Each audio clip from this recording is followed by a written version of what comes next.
காலாப்பட்டு சாசன் company கழிவுநீர் குழாயில் வலை சிக்கி சேதம், மீனவர் புகார்.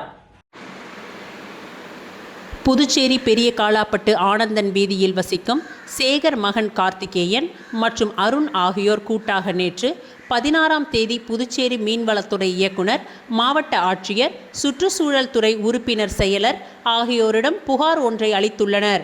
அந்த புகாரில் கூறியிருப்பதாவது: நான் பெரிய காலாப்பட்டு பகுதியில் சுமார் 10 ஆண்டுகளுக்கும் மேலாக மீன்வளத்துறையில் பதிவு பெற்ற FRP கட்டுமர படகின் மூலம் மீன்பிடி தொழில் செய்து வருகின்றேன். கடந்த 31/3/2026 அன்று மாலை சுமார் 2 மணியளவில் எனது பைபர் கட்டுமரத்தில் நானும், என்னுடன் எனது தம்பி அருண், தமிழ் பாலன், வினோபால் ஆகிய 4 பேரும் மீன் பிடிக்க சென்றோம்.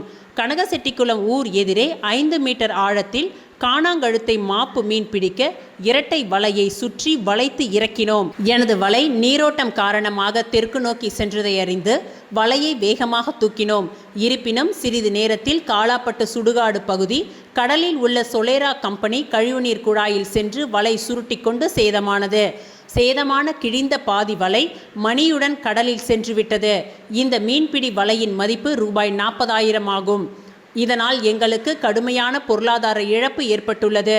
வலை பாதிப்பிற்கு காரணமான சொலேரா கம்பெனி எனக்கு இழப்பீடு வழங்கவும், மீன்பிடி தொழிலுக்கு அச்சுறுத்தலாக கடலில் அமைந்திருக்கும் கம்பெனி கழிவுநீர் குழாயை வெளியே எடுக்க தாங்கள் நடவடிக்கை எடுக்க உத்தரவிட வேண்டும் என அந்த புகாரில் தெரிவித்துக்கொண்டு, புகார் கடிதத்தின் நகல்களை வீடியோ ஆதாரத்துடன் மக்கள் நலசங்கத்தின் செயலாளர் ஆனந்தனிடம் ஒப்படைத்து பசுமை தீப்பாயம் வழக்கில் வலை பாதித்த எண்ணையும் சேர்த்து கொள்ளும்படி கேட்டுக்கொண்டார். இதற்கு செயலாளர் வழக்கில் சேர்த்து கொள்வதாக உறுதியளித்துள்ளார்.